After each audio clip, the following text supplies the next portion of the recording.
এখন আমরা দেখব যে কিভাবে আমরা একটি ফেসবুক পেজের ফ্রিকোয়েন্টলি আস্কড কোয়েশ্চেন বা এফএকিউ সেট করতে পারি। দেখুন আমাদের এখানে পেজটি ক্রিয়েট করা আছে, আমরা আমাদের পেজে চলে যাচ্ছি। এখানে আমরা সুইচ করে নিব। দেখুন এখন আমরা এখান থেকে হচ্ছে মেটা বিজনেস সুইটে চলে যাব। আমরা মেটা বিজনেস সুইটে চলে যাচ্ছি।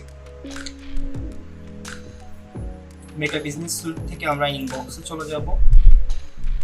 ইনবক্স থেকে এই যে দেখুন অটোমেশনের একটি অপশন চলে এসেছে। এখন আমরা এখানে ক্লিক করে দিব। দেন আপনারা নিচে গেলে এই যে দেখুন এখানে কিন্তু ফ্রিকোয়েন্টলি আস্কড কোয়েশ্চেন এফএকিউ এটা কিন্তু দেওয়াই আছে। আমরা এটাতে এডিট অপশনে চলে যাব।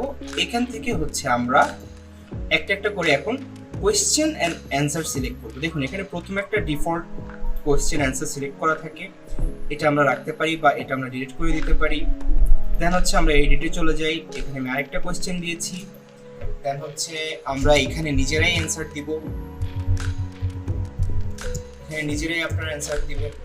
এরপরে দেখুন যদি আপনারা আরো কোয়েশ্চেন অ্যাড করতে চান, কারণ অনেকগুলো পেজে দেখা যায় যে একটা দুটো তিনটা বা চারটা পাঁচটার মতো থাকে, তো সেক্ষেত্রে আমরা আরেকটা কোয়েশ্চেন অ্যাড করে নিব। অ্যাড করার পর এই যে এখান থেকে আমরা এডিটে চলে যাব। এডিটে যাওয়ার পর এখানে আপনি আপনার কোয়েশ্চেনটা লিখবেন, দেন হচ্ছে অ্যান্সারগুলো দিবেন। এটাতে যে জিনিসটা হবে যে প্রথমত আপনি ধরুন কিছুক্ষণের জন্য পেজে অ্যাক্টিভ নেই, নতুন কেউ এসেছে, সেই ক্ষেত্রে কিন্তু উনি কিছু এরকম কোয়েশ্চেন থাকে যেগুলো হচ্ছে আপনি দেখুন যে সচরাচর আপনার পেজে করে থাকে আপনার অডিয়েন্সগুলো। সো সেক্ষেত্রে আপনি যদি এই ফ্রিকোয়েন্টলি আস্কড কোয়েশ্চেনটা সিলেক্ট করে রাখেন বা সেট করে রাখেন আগে থেকে, কিন্তু 24 আওয়ার হচ্ছে অ্যাক্টিভ থাকতে পারছেন না আপনার ফেসবুক পেজে। তো যেই সময়গুলোতে আপনি অ্যাক্টিভ থাকছেন না তখন যেটা দেখা যাবে যে এখানে যে কোয়েশ্চেনগুলো আপনি প্রিসেট সেট করে রেখেছেন কোয়েশ্চেন এন্ড অ্যান্সারগুলো, এগুলোতে যে কোনো কেউ এসে ক্লিক করে হচ্ছে তার কিন্তু অ্যান্সারগুলো পেয়ে যাবে।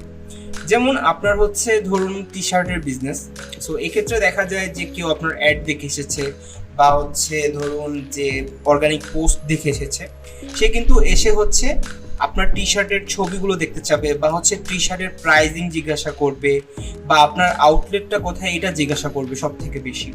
সো এইটা কিন্তু আপনি হচ্ছে আগে থেকে সেট করে রাখতে পারেন।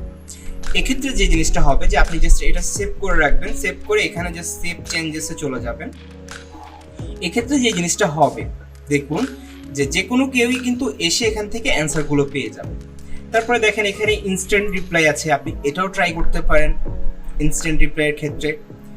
সো আমরা বিশেষ করে যে জিনিসটা আমরা করে থাকি এখান থেকে আমরা কিন্তু এফএকিউটাই সিলেক্ট করে থাকি, কারণ এইটাই হচ্ছে সব থেকে বেশি ইউজ করা হয়। এখানে আপনি একের অধিকও নিতে পারেন, আপনি এমএমএসএস নিতে পারেন, পেজের রেকমেন্ডেশন নিতে পারেন, বাট সব থেকে বেশি আমরা যে জিনিসটা ইউজ করে থাকি আমাদের একটা পেজের ভিতরে সেটা হচ্ছে এফএকিউ। আশা করি এফএকিউটা এখন আপনারা বুঝতে পেরেছেন, সেটিংগুলো দেখেছেন। সো নেক্সট থেকে আপনারা আপনাদের পেজের জন্য কিন্তু ঠিক একইভাবে এফএকিউ সেট করতে পারেন। বা অনেকের ধরুন যে এরকম ভাবে আসবে না, প্রিসেট ভাবে থাকবে না, সো আপনারা কি করবেন, আপনারা ক্রিয়েটে চলে যাবেন, এখান থেকে একটু স্ক্রল ডাউন করবেন, এই যে দেখুন এফএকিউ কিন্তু এখানে চলে এসেছে। এডিট অটোমেশনে আমরা চলে যাব। এখান থেকে কাজগুলো ঠিক আগের মতো, আমরা জাস্ট আমাদের কোয়েশ্চেন সিলেক্ট করব, কোয়েশ্চেন সিলেক্ট করে আমরা সেটার অ্যান্সার নিজেরাই দিয়ে দিব। সেই অ্যান্সারগুলো হচ্ছে পাবলিকরা দেখতে পারবে এবং এই অ্যান্সারগুলো দেখে পাবলিকরা নিজেরাই কিন্তু বুঝতে পারবে যতক্ষণ পর্যন্ত আপনি থাকবেন। আপনি যতক্ষণ পর্যন্ত পেজে অ্যাক্টিভ থাকছেন না সেই সময়টুকুর জন্য সে বুঝতে পারবে যে ইনস্ট্যান্ট কিছু মেসেজ দিয়ে রাখছেন, এটা কিন্তু আপনার পেজের জন্য একটা গুড সাইন। সো আশা করি এখন বিষয়টা বুঝতে পেরেছেন।